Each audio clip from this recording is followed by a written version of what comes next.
একটা কবিতা মাথায় এলো, আগুন না জ্বালালে কয়েল জ্বলবে না, কয়েল না জ্বললে ধোঁয়া উড়বে না।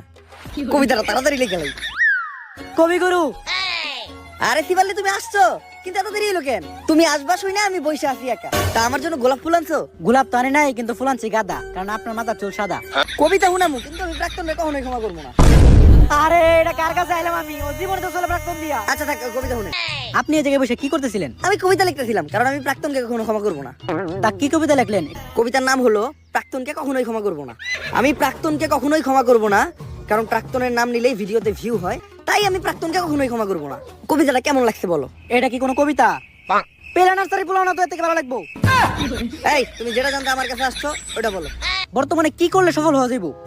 বর্তমানে সফল হইতে গেলে প্রাক্তনটা দিয়ে ব্যবসা করতে হইব, যেটা আমি নিজেই করি আর আজকে আমি সফল। কিন্তু তোমরা চাইলে সেলুনের ব্যবসা দিতে পারো, কারণ সেলুনের ব্যবসা যারাই শুরু করছে তারাই আজকে সফল। ঠিক আছে কবিগুরু, আমি যাই। প্রাক্তনকে কিন্তু আমি কখনো ক্ষমা করবো না। তোর প্রাক্তনের নানির খালি ঘর।